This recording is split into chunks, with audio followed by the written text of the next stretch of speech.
I was, again, super happy. I thought I would die at my desk at Skadden. I said, oh, I'm thinking about building space lasers. And I sort of sat up a little bit straighter. And I said, okay, you're going to have to explain this one. And I blurted out, I said, if you do it, I'll come join you. That's when he sat up straight. He said, really? I said, yes. There are 8 billion people on the planet. I'm going to go find the other 7 billion who think it's a great idea. And they move on. Just jump in, take the plunge. The plunge in and of itself is the most rewarding part because you realize you can do it. 3, 2, 1. Ignition and liftoff.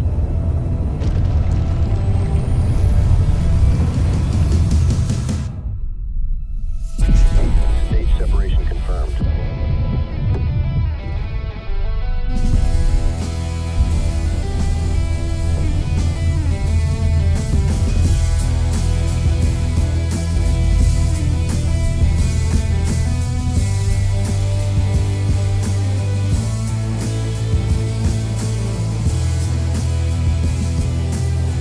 Hello and welcome to Between Two COOs. I'm your host, Michael Koenig, and every so often, the future shows up early.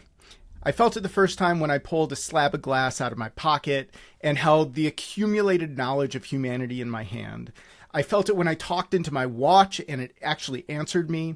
I felt it watching SpaceX land and catch a rocket falling back from space, and I feel it now with AI, which is becoming everything we imagined it would be. And so my guest today sits right at the seam of those last two, rockets and AI. Joe Yaffe is the Chief Operating Officer and Chief Legal Officer at Cowboy Space, where he's building data centers that run in orbit. He spent 3 decades as one of the top governance and transaction lawyers in Silicon Valley, ran Skadden's Palo Alto office, and then did the thing most people only think about. He left to become an operator. Joe, welcome. Thank you. Nice to be here. Well, this is really 2 conversations. First, I want to talk about your path, the jump you made, what you learned, and how anyone listening could make a jump like it. And then I want to get into the sheer audacity of what you're actually building up there in space. Sound good? Audacity and insanity are very close to each other. So yes, let's get into it.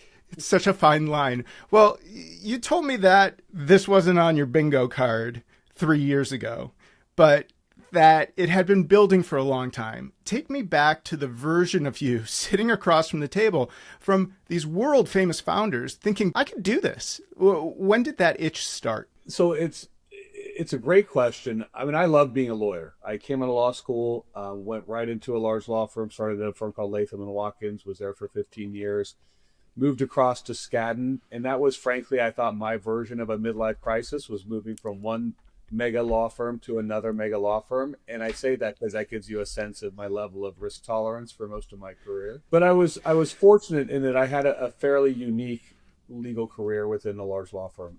I started out as a pension lawyer because I started out at a time when, frankly, they were laying people off from law firms, and it was a very safe and secure place to be. And then very quickly, the practice morphed into a unique one where I was representing high net worth individuals and founders and CEOs and really becoming their personal consiglieres. And I found that it was intensely rewarding, especially doing it in Silicon Valley, where I really got to get close with a lot of the movers and shakers and big thinkers that you've read about in headlines, and working with them side by side with them on large deals and on really everything personal. And it had the added benefit of giving me a lot of insight into their thought processes and their personalities and how they got to where they got to. That put me in the orbit of Baiju Bhatt, co-founder of Robinhood, co-CEO of Robinhood, and founder and CEO of this company, originally called Aetherflux and now Cowboy Space Corporation. And that was a unique meeting. I will tell you a story. I would say of the thousands of clients that I worked with over 31 years, the vast majority I talked to on the phone. And then, I was there when Zoom became a thing, started out as Skype, and then talked to them over video calls like this one. Baiju was one of the very first ones who, when he called and said, would I be available to help him with something? He said, I'll come in and meet you in person. And I was like, okay. And he was there 2 hours later. And he showed up in the office and we hung out. And what was supposed to be a half an hour meet and greet for him to kick the tires on me turned into 3 hours of us really enjoying one another's company. That led to multiple years of working with him on a variety of things in a close friendship, including when he decided to step away from a day-to-day role at Robinhood, And he called me, and I was, again, super happy. I thought I would die at my desk at Skadden. I was managing partner of the Palo Alto office. You Yep. know, kids were out of the house. I had climbed to the top of at least a small hill. I asked him, I said, well, what are you going to do now? You just stepped away from Robin Hood. Like, what are your plans? He said, oh, I'm thinking about building space lasers. And I sort of sat up a little bit straighter. And I said, okay, you're going to have to explain this one. And he sent over a deck to me, which was the first kind of vision of then Aetherflux, which was to build a constellation of satellites to collect solar power in low Earth orbit and beam it to Earth by laser. And the big vision was build the first orbital energy grid to completely disrupt the relationship that we have on Earth with energy and make energy free and available across the entire planet. And to me, this was kind of mind blowing, right? And I told him, I said, first thing, you have to do this. And I should mention, by the way, Beju's background, he's kind of known as a finance bro with Robinhood, but his background is in math and physics, and he grew up internationally. So I said, you got to do this. This is going to scratch this itch. It's huge. It's disruptive. If you can pull this off, it's going to change, the world for generations to come. And then sometimes things happen and you're not thinking when they happen. And I blurted out, I said, and if you do it, I'll come join you. And that's when he sat up straight. He said, really? I said, yes. Now, in fairness, it then took 2 years of spousal negotiation because my wife was, basically, what the fuck? This was not on her bingo card either. But I supported the company from the outside when he started it. They were a client for the firms and got them off and running, and so was building a foundation from the outside and slowly got so much more enmeshed in the mission. And look, I'm a lawyer. I carefully evaluated the opportunity, the business plan, the economics, the fact that it's de-risked because it was started by somebody who knows how to build a large company, and the fact that my role is kind of critical to what we're doing, which I'm happy to get into. There's a big role for somebody with a lot of legal and regulatory experience and project management experience and decent judgment. And but ultimately, he and I are best friends. It came down to us, wanting to do this together and my wanting to do it with him. It's fabulous. And well, you spent 2 decades representing founders and CEOs like Beju, building this relationship.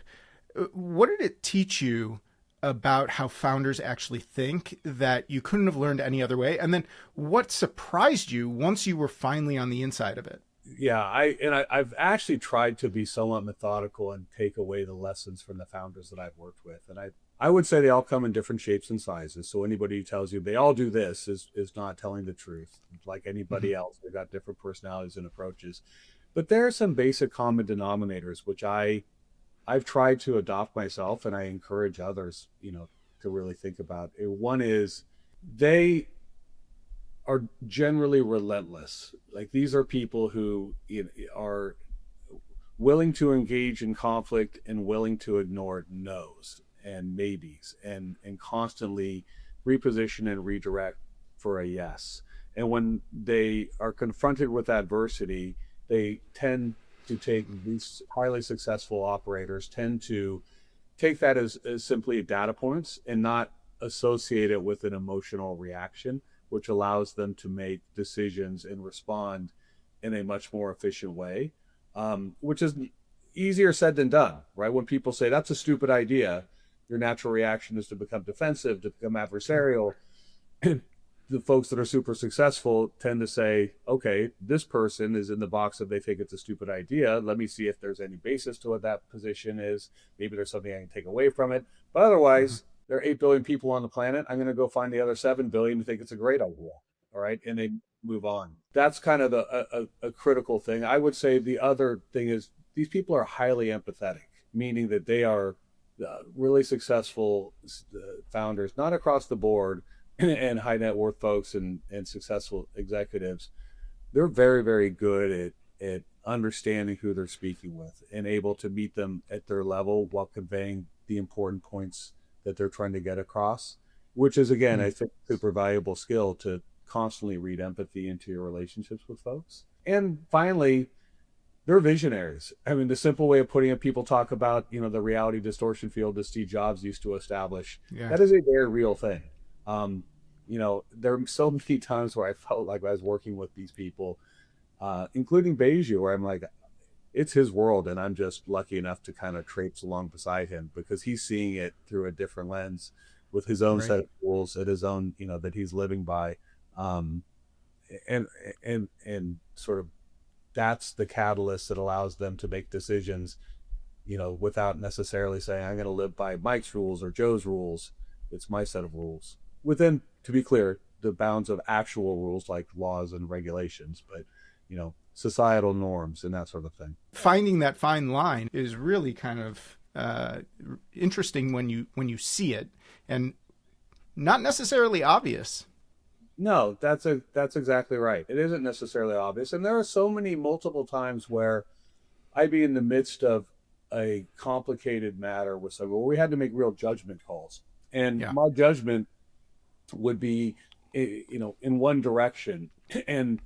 And the judgment of my client would be in a completely different direction. And so often I had to pause and realize that I needed to pay attention to kind of their set of facts, their frame of reference, because their judgment was being formed from their perception of a reality, which I just wasn't at. And I needed to get there in order to understand where that judgment was coming from. That doesn't mean I was wrong and they were right.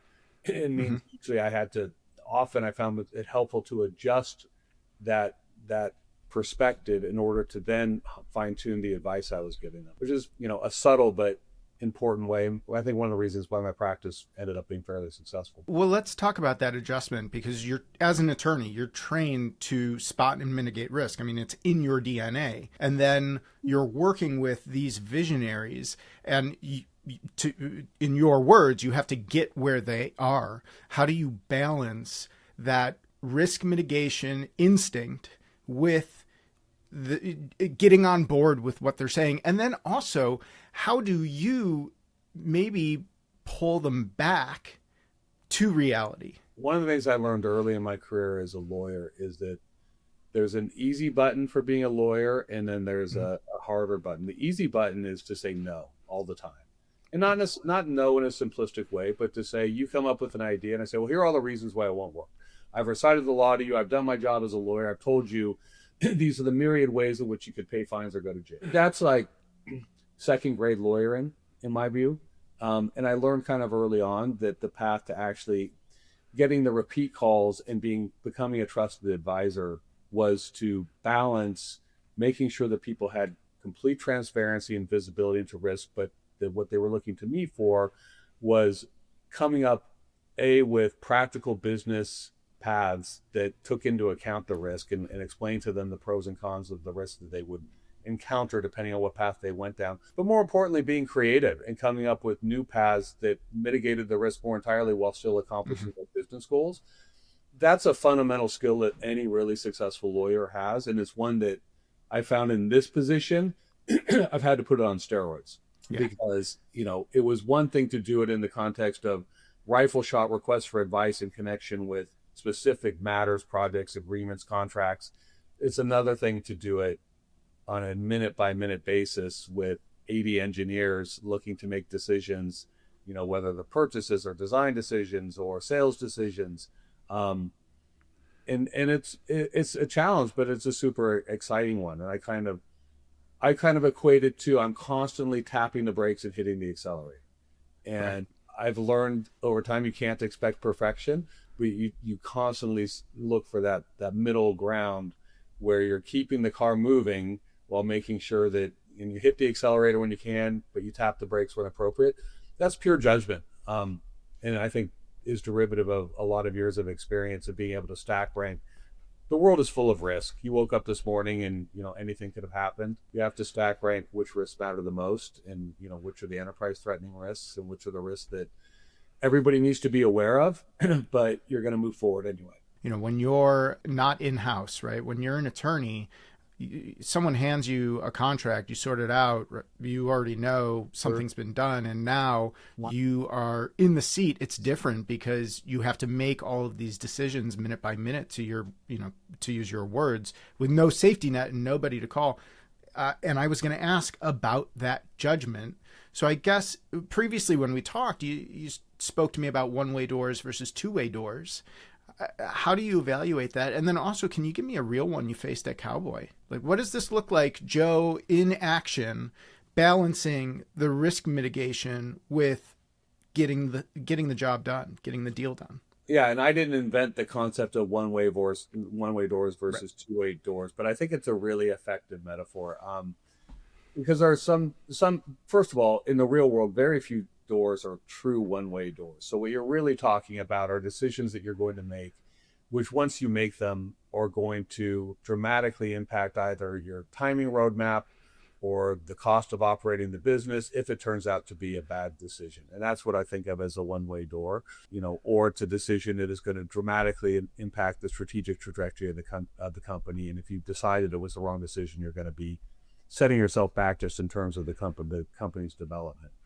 And a lot of times those decisions are obvious. An example here, for example, would be high cost decisions. We're dramatically expanding the company. That involves expanding the real estate footprint of the company.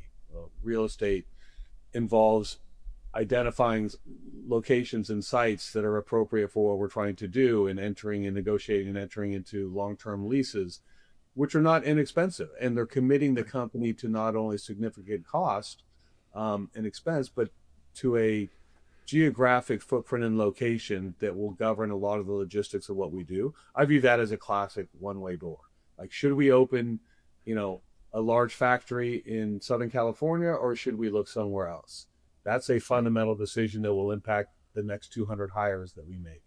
That's kind of a one-way door. The terms of that lease, is it a 5-year lease? Is it a 10-year lease? Should we optimize for a longer lease to help our cash flow in the short term?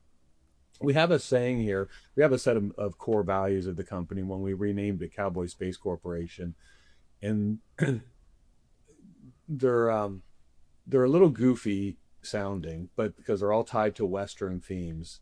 But they're really, I think, critical. And one of the core values is be careful with the rations, and that's kind of related to this. But meaning we are operating, with capital that has been invested in us, by Beige to some extent, but mostly by venture capitalists, whose funds in turn are funded by teachers' pensions and and nonprofit pensions. Like, we have an obligation to safeguard those investments as we try to grow the company and return value to them. And that factors into, therefore, these cost decisions become one-way doors. There are myriad other ones. We have engineering roadmap decisions where we have to make determinations now. Should we stand up this facility today because it's a long pole tent, even though it's that is going to then commit us to building an engine a certain way?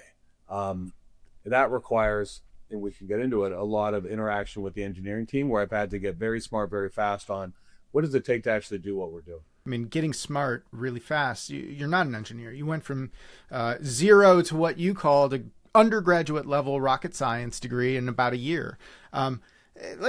I want the real mechanics. How? How did you do that? One of the things that separates all of the successful people in business is the ability to learn and learn fast. And this is something that I think is innate, but can also be a learned skill. So what's the secret to getting smart fast? I don't think there's a secret to it. First of all, I value curiosity as a character trait.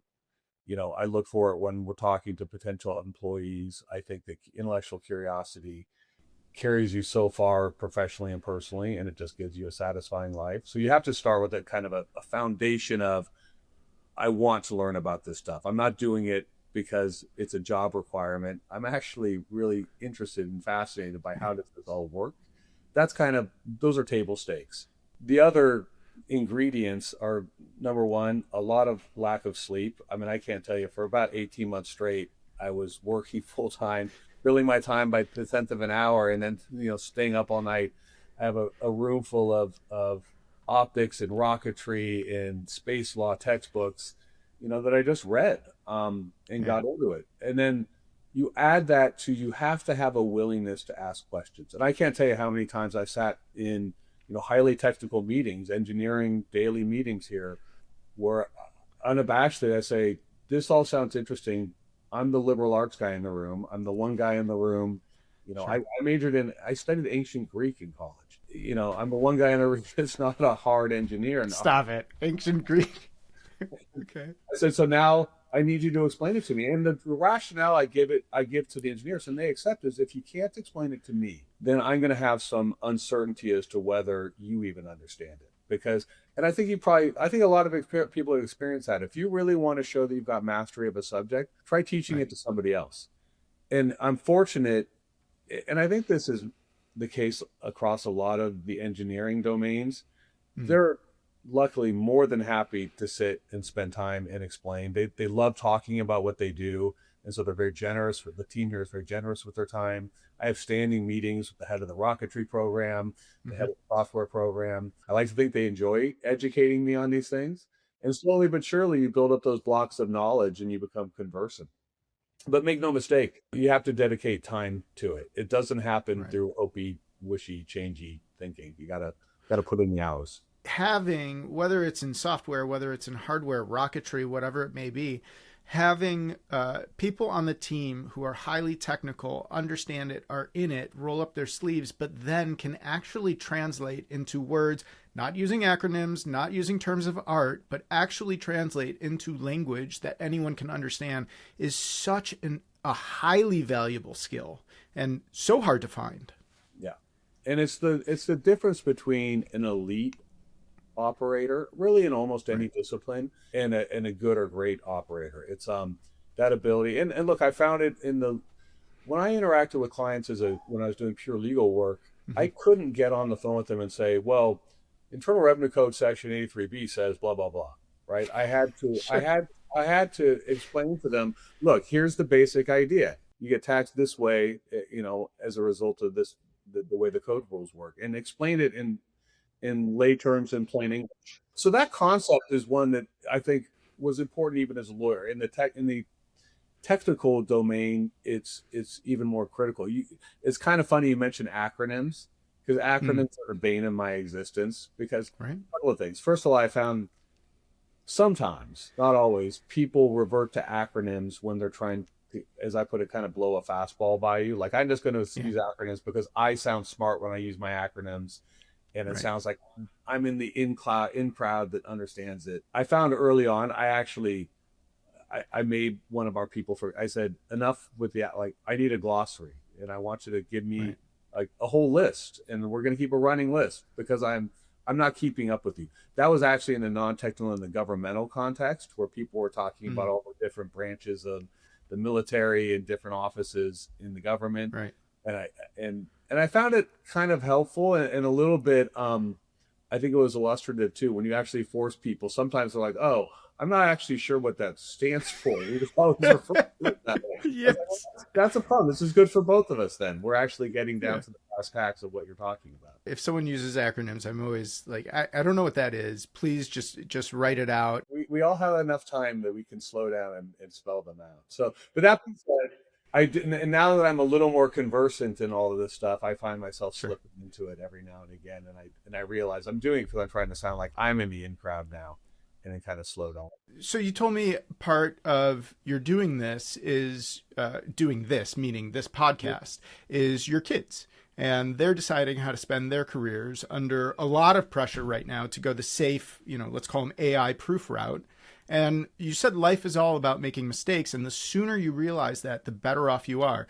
So talk to them, and to anyone listening, sitting out at that fork right now, what do you want them to take away from what you did? I don't want to sound too lofty, but it would be incredibly gratifying to me if one of the things, certainly with my kids, one of the takeaways they had is that, you really truly do lead a limitless life, but you have to make it limitless. And I think you have to be realistic about what you're targeting, but that there's no rule book that says, Joe, you went to law school and you went to a law firm, and so therefore you have to spend your entire working life doing that.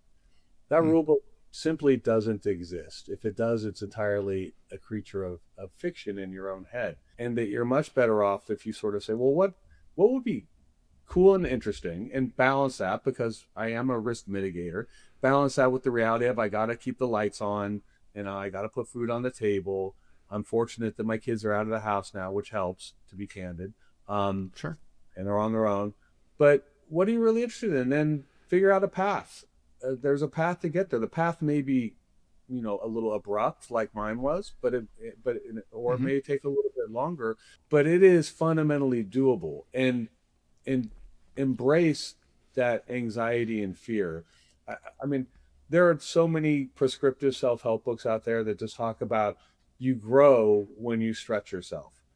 The reality is that is 100% true.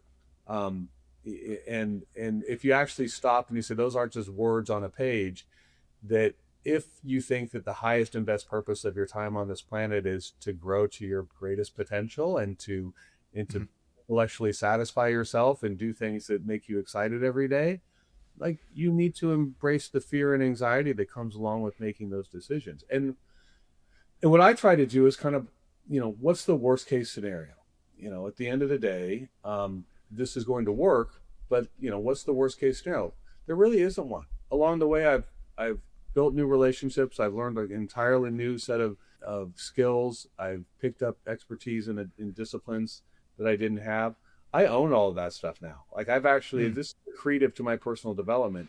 And I've tried to get that across to my kids. The more you can go out and obtain and put it in your personal intellectual pantry, like the better off you're going to be for the next opportunity that comes along.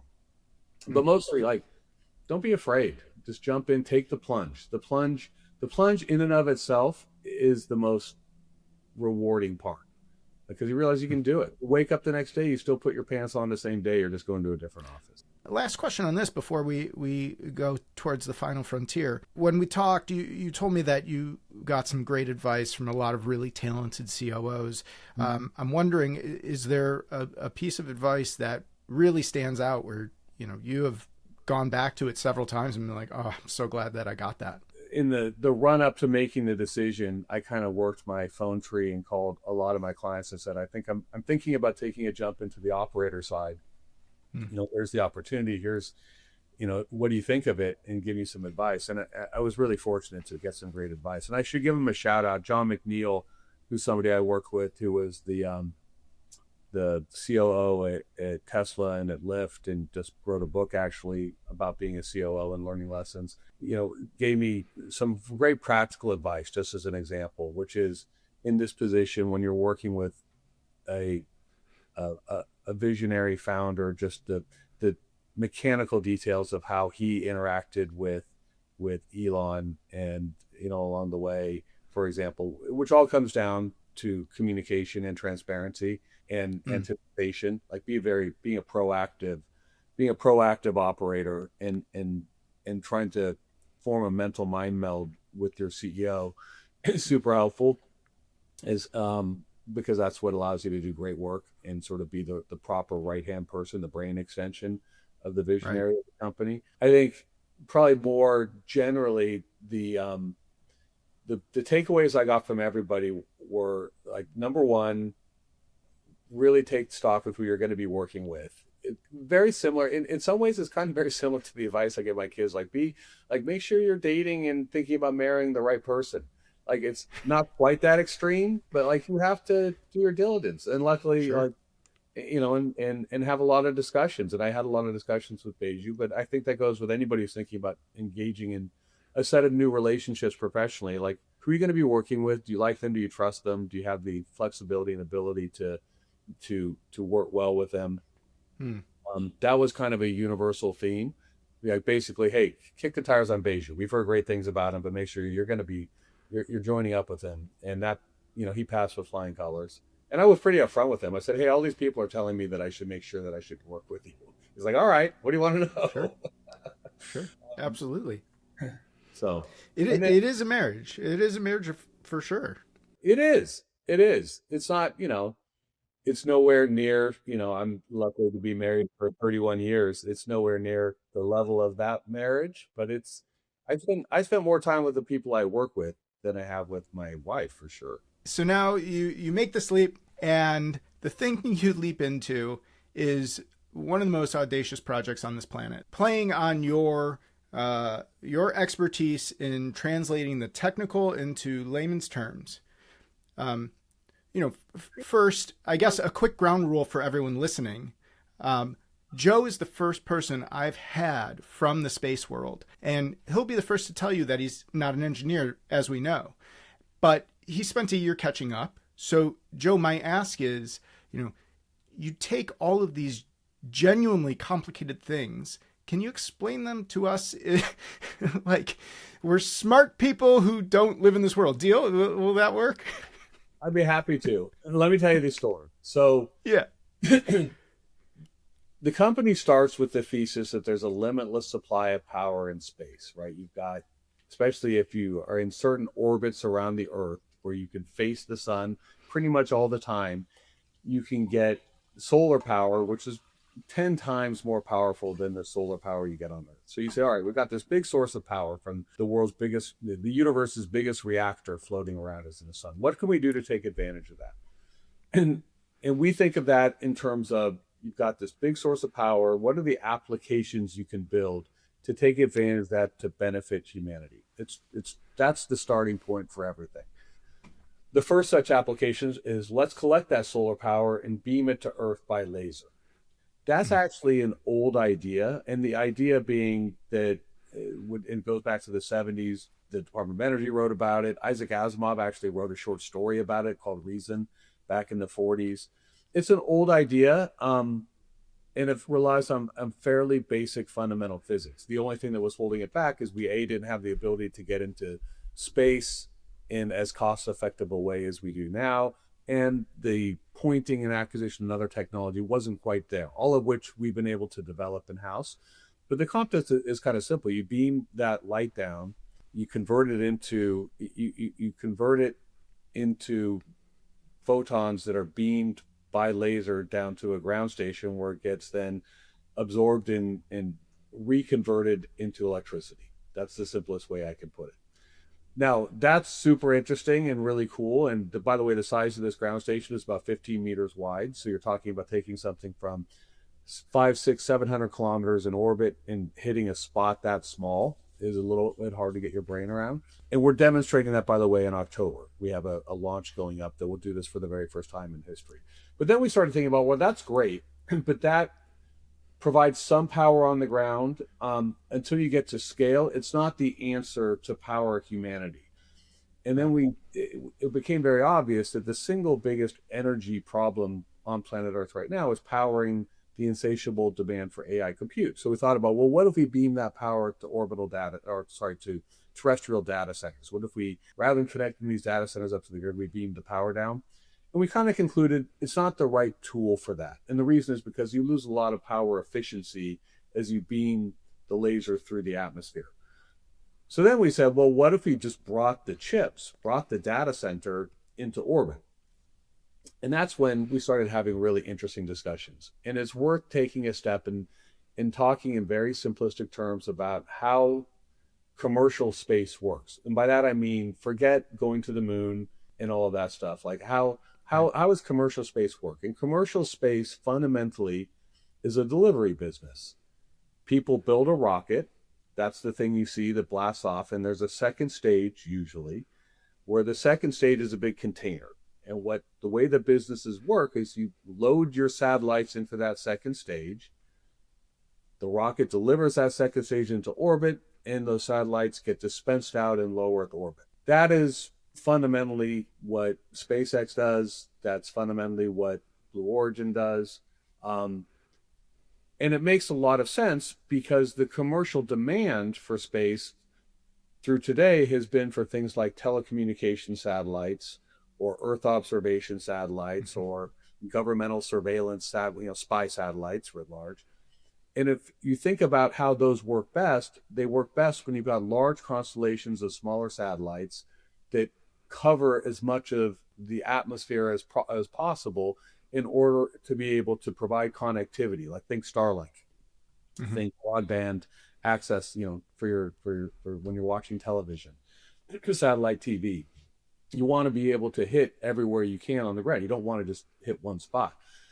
But if you're trying to solve the problem of, well, how do I power AI compute? You reach a fundamentally different conclusion, that it's not necessarily better to have a large number of smaller satellites with GPUs on them.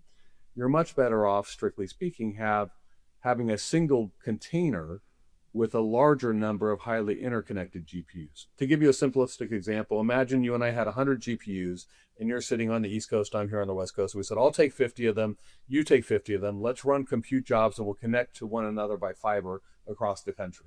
Mm-hmm. That is almost universally going to be strictly worse than saying, hey, you take all 100 GPUs, Michael, and let's operate them there to do higher performance compute jobs and the like.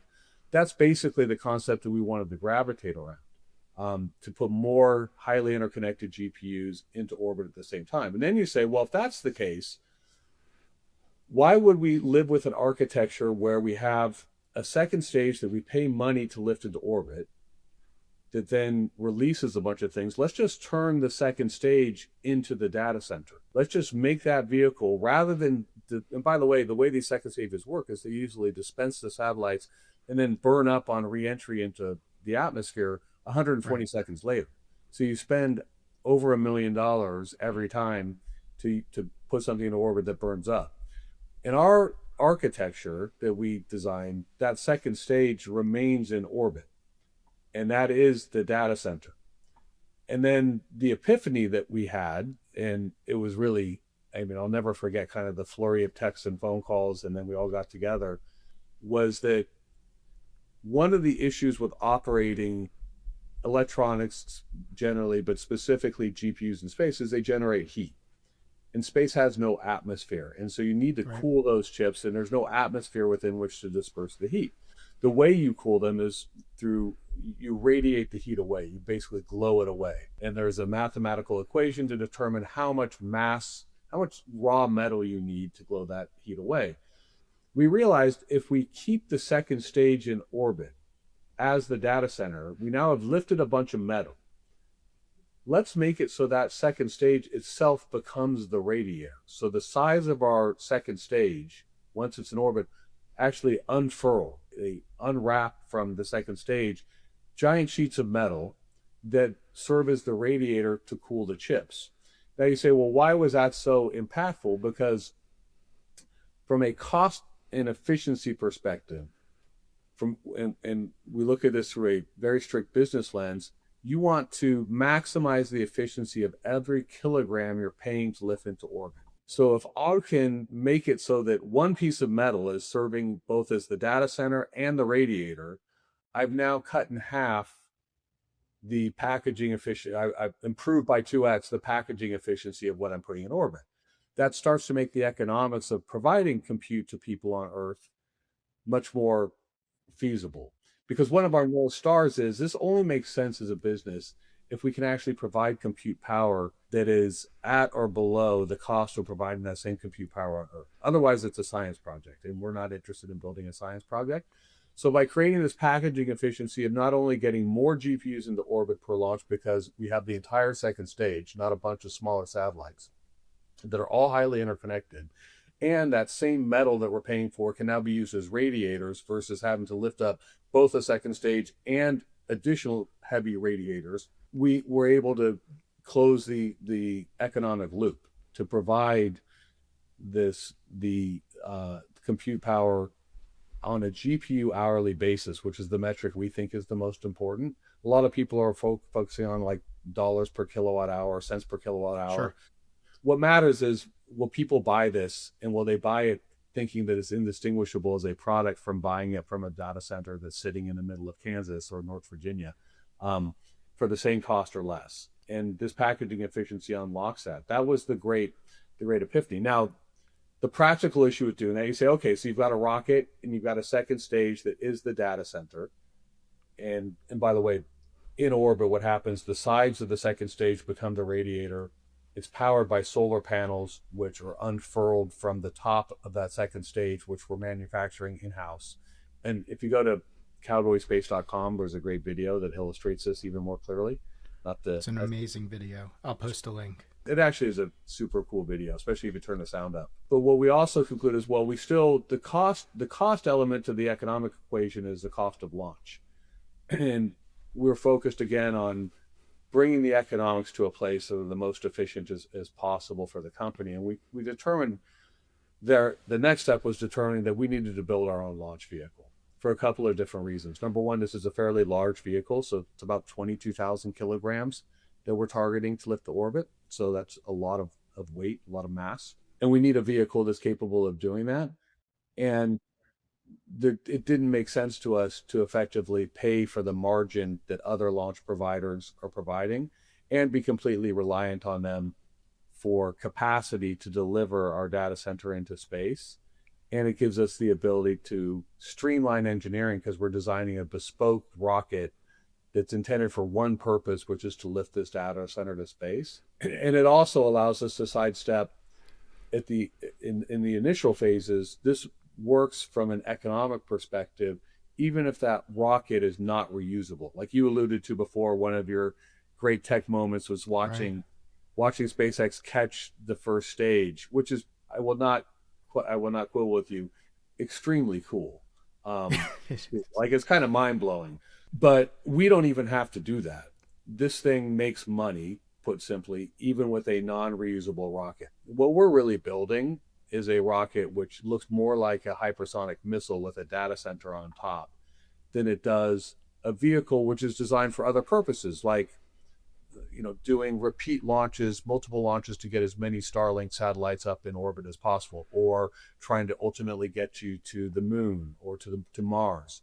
Ours is a much more simple vehicle, but we have to build it. So we stood up the team. It's actually going to be based in Seattle. It's a bunch of folks who have designed rocket engines for others, and we're building that team ourselves to build that rocket, both from an economic perspective and just because it's the most efficient way to get us from where we are to an actual launched vehicle, is to design it exactly for the payload it's carrying in the second stage. Right. That's kind of the company in a nutshell. So in orbit, I should say one last thing. In orbit, so what happens is, and this all ties back together, by the way, with the power beaming thing, because remember, what we're doing in October is beaming power from space to Earth with an infrared laser system.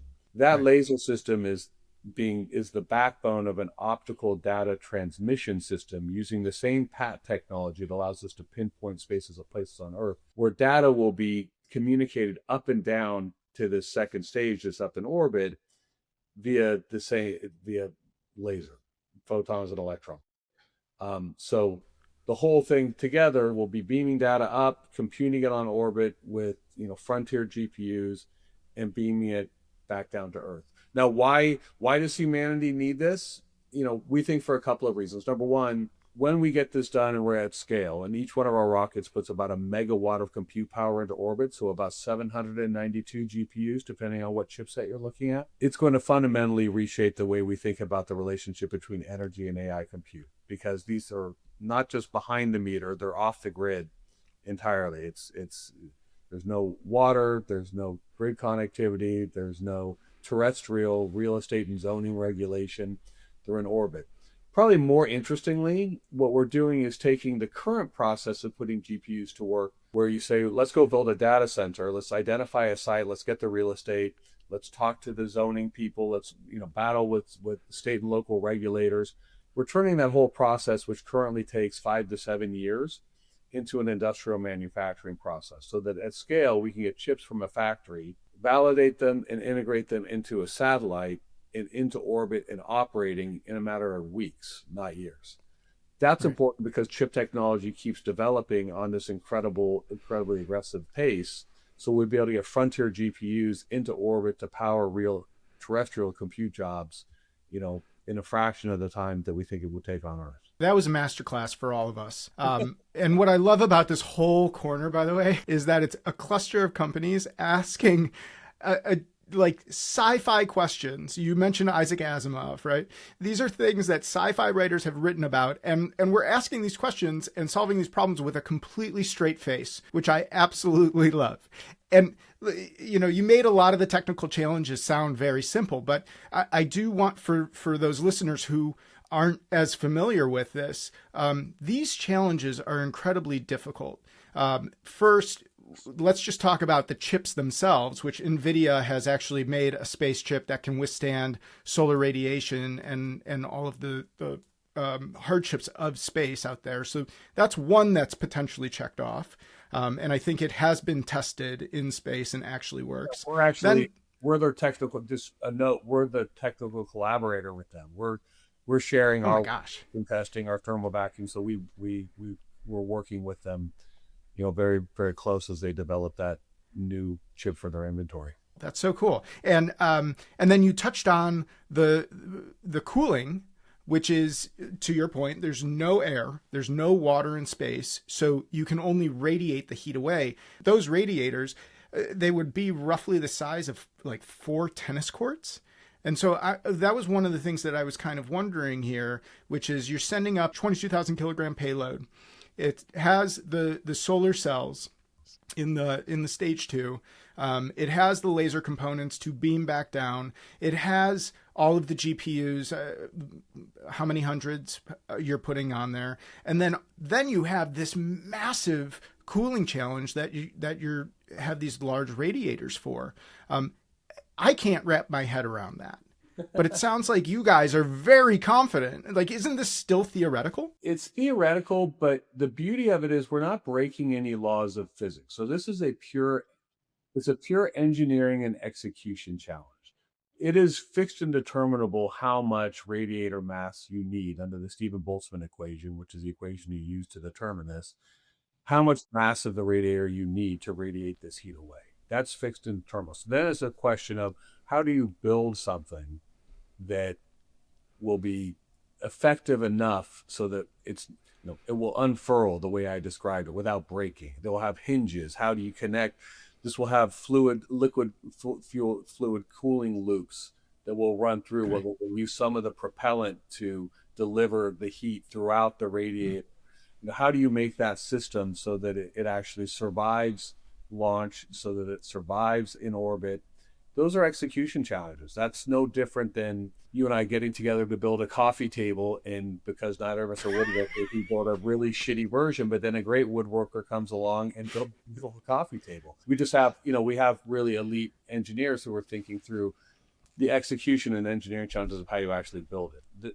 That's right. By no means saying that it's easy. Like, it's an audacious and super ambitious idea, but it's not new technology. It's not new science. The other thing to just point out, you're building a vertically integrated company, and some of the most successful companies out there, Apple, Tesla, SpaceX, there's audacity to say, like, how do we actually fire rockets into orbit and get this out into space and bring the cost per kilogram down from, $1,500 to $3,000 to like $500 or lower. I just want people to really understand the size, scale, and scope of these challenges. And then you've got to get the data down, right? You're making me want to get off the call and go back to work. You're right. It's super hard. We're building 4 different companies at once. A rocket company. Exactly, yes. Light company, a data center company, and then ultimately probably a software company, because we'll probably operate a cloud in order to provide compute services to people. And then throughout that, there's an optics and optical communication, ribbon that runs through all of it. So yeah, it's super audacious, super ambitious. The one comfort I would give you, and this was part of my decision making coming over, remember, Beju founded this company. He co-founded Robinhood, where he disrupted the financial services industry. True. Yeah. And while I think psychologically people say rocket, space, that's really hard, I would argue that disrupting what was a very crusty and very embedded financial services industry was a very analogous challenge. And so we, his side of the house, on the visionary side and the big picture side, if anybody can do it, I think he gives you the best fighting shot. My side of the house is 10,000 details that need to be choreographed and organized. There's a whole regulatory overlay here. You can't just launch shit into space without checking a lot of regulatory boxes. That's my wheelhouse, right? That's what I've been doing, just doing it at a much larger scale now. So we've got the right folks together with a technical team that are literally the world's greatest rocket engineers, the world's greatest satellite designers, all of whom, and by the way, Michael, you should meet these folks, because their enthusiasm for space is a dream. And what they want to do is be on the front end of a company doing this audacious thing. Because that's what, as an engineer, that's how you make your mark. Like, I built that. Right. And so, we're all fired in the right direction, but we're under no illusion it's going to be easy. I mean, I have more questions about space. I've got more questions about the company. You talked about people. You talked about tech. You talked about talent. The one big thing that I was curious about was cash. Beiju has put some money in, and then you've raised $365 million. That strikes me as $365 million covers the tip of the iceberg. And so where does the capital come from? But maybe we get into that later. If we can, I guess, just in case we can't, I'll get my last and favorite question in there, Joe, which is, it almost seems silly to even ask it right now, which is, we've all been in the seat and come across something crazy and thought to ourselves, I never actually thought I'd see that. Do you have one you can share with us? But then it's like, listen to this entire episode. Yeah, no, I'm living it on a daily basis. I mean, it's extraordinary. I've been on calls where, with a straight face, we're talking about putting nuclear reactors on the moon, using our system to beam power from the reactor across the lunar surface to power lunar rovers who will be engaged in the process of mining helium-3, which is an essential component of doing computing. And you sit there and these people are talking about it like this is the business, right? And helium-3 is this incredibly valuable element. And you get off the call and you're like, did that just happen? I mean, I've never times I called my wife and said, I'm living in a movie. Like, I just had this discussion about mining helium-3 and lunar rovers powered by our power beaming. Yeah, that's the thing. So yeah, I got to tell you, the basis. I've done a lot of these episodes, and there's been like, maybe one or two times where I thought like, oh man, I'd love to be in that seat. I'd love to be doing that. This is genuinely, I think, where it's just like, damn it, why did Joe do this and I didn't? Well, now you're feeling exactly what I felt when Beiju first said it. That's exactly the emotion that I reacted with, which is, oh my gosh, cool. You only get one shot at this life. Let's do this. This is fun. Well, that's phenomenal. Hopefully we can dive back in. I mean, I've got more questions. But I understand you got a lot of work to do. You've already been incredibly generous with your time. So if it doesn't happen, it doesn't happen. All seriousness, Michael, if you want to do a part 2 and get more into the space and talk more about kind of the economic evolution and how we're rolling this out, I'm happy to get on the phone another hour next week or whenever you want. I'm having a good time. So this is great. Awesome. All right. Well, thanks, Joe. This is fantastic. I'm so excited. I'm thrilled. Oh, that's great. I'm happy to hear that. Cool. All right. All right. Talk to you. See you later.